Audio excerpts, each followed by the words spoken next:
guys, it's me Courtney and welcome to my channel. In today's video we're going to be talking about the new Milani Screen Queen Foundation. I'm going to be doing a demo, a wear test, and give you guys all the details of this foundation. So if you are interested, then please continue to watch. This is what the actual packaging looks like. It is $13.99 and you get 1 fluid ounce. It does come in 45 shades. I got the shade 420 Warm Almond. As far as what it actually claims, it does say that it is a weightless fill formula that instantly blurs imperfections and evens out skin tones.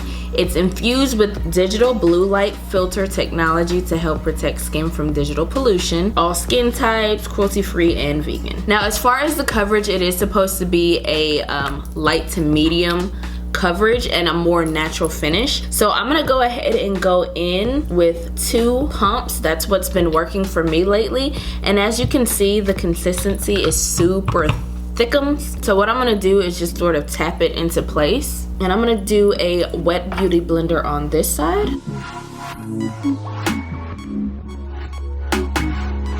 So this is with the sponge, and then this is without. And I'm gonna go ahead with a brush on this side.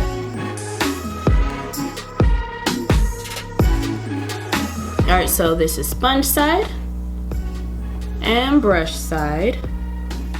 And now this is 1 even layer. I'm gonna put a little bit more around this area. I do feel like I kind of missed this over here. As far as the feel of it right now, it feels comfortable. What I will say, if you do try to build this foundation up, you're gonna be able to feel it a little bit more, but it's meant to be more of a light to medium coverage, so I don't feel like you really need to do any more than that, if that makes sense. One thing that I did want to mention, I did not use a primer today. I've tried this foundation with a few different primers. I do like it with the Tatcha Silk Canvas, which works with everything, so I do like it with the NARS Pour and Shine primer as well. I haven't tried it primerless, so that's what we're gonna try today and see what happens with that. Because it's on top of my skincare, it does feel a little tacky. So what I'm gonna do is do a light dusting of powder all over the face. I feel like while it did even out the skin really nicely, I do feel like it does look very natural.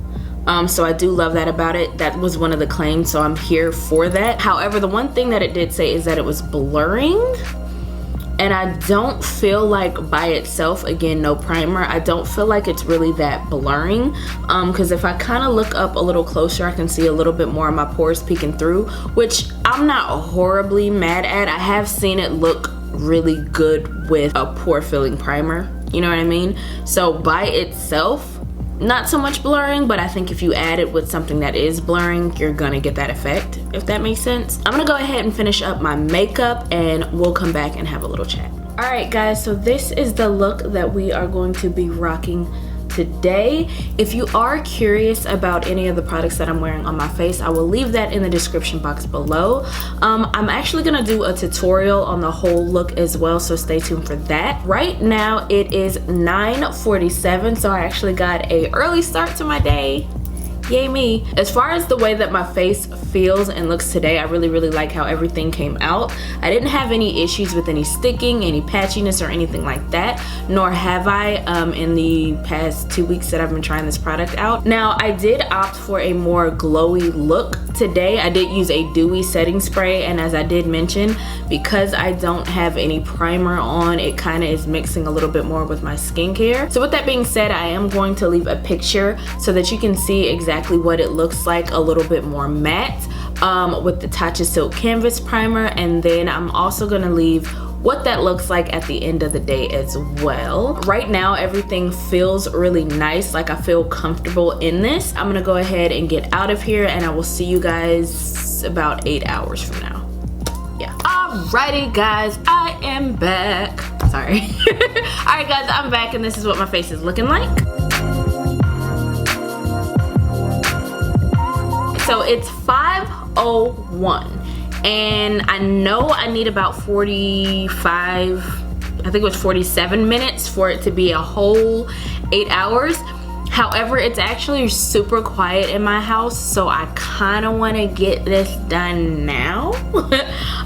But the truth of the matter is, like, in every day that I've worn this, it doesn't get too much worse than this. Looking at my face just in real time, it still looks pretty decent. It doesn't get super oily, and if you do use a mattifying primer, it does mattify it a little bit more, which you guys saw in the picture, which I guess I can leave it again here so you can see that as well. This foundation does not get super oily, and I really do appreciate that about this one. It kind of stays true to form. Even today we went for a dewier look. We went for a dewy setting spray, you know what I mean? And it was on top of skincare, so essentially it was a little bit shiny when we started. So I feel like even today, minus this part, which I'll talk about in a minute, it still looks very glowy and very beautiful. And even in the parts that are oily, which is more so right here, a little bit on the forehead, but that's really it. Like, it's not oily feeling. My pores, you can see a little bit of them right there, but we kind of talked about that at the beginning of the video as well. I do get a little bit of creasing in my smile lines. Definitely nothing too bad. I would feel so comfortable going out of the house like this if I could leave my house. But even with everything, I still think it looks really good. Now, the one thing about this foundation, for whatever reason, I cannot get it to stay on my nose. I'm not gonna get like too far up because I feel like you guys can see it, but like here underneath and like even up top right here, it breaks apart just right there. And I swear I don't understand it. Whether I use a primer or not, like, it still breaks down that way. And at first I was thinking, well, maybe it's like me, you know, sometimes you kind of touch your face or move it around and you don't know that you're doing it. But there was one day I literally was paying attention to it and it just started breaking down on its own. There was no touching it. There was nothing else that was going on. It just, for whatever reason, on my nose, it won't stay. It's a very natural, beautiful, can be luminous if you want it to be luminous, can be matte if you want it to be matte. It's one of those kind of foundations, but again, for me at least, I can't keep it on my nose. Like, it's the weirdest thing, because even up here, and even a little bit right here, like, it's breaking down. I don't get it, because my nose is not even oily. It's not oily. It is a little bit tacky and it does transfer a little now, but again, I feel like it still looks really good. I feel like I want to kind of do just a dusting of powder to sort of take away the oils that are there. It's not a lot of them, like I said, but I kind of want to do it just for the sake of doing it. Yeah, let's do that.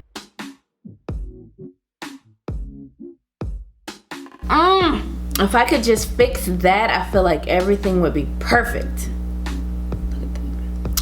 Anywho, okay, so alright, so with everything being said, as you probably guessed, I am a fan of this foundation. I do recommend trying it out. It is $13. It's on the pricier side of drugstore, but it's still not as bad as like a $40 foundation, you know what I mean? I really don't think that this is like a everybody type of situation. It's probably just something going on either with my skincare or I don't know, something's making this happen. Alright guys, that about does it for me. Hopefully this video was helpful and fun. If so, please give me a thumbs up. Be sure to like, comment, and subscribe.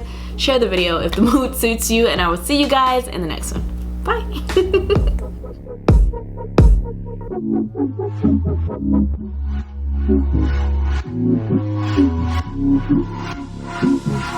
Thank you.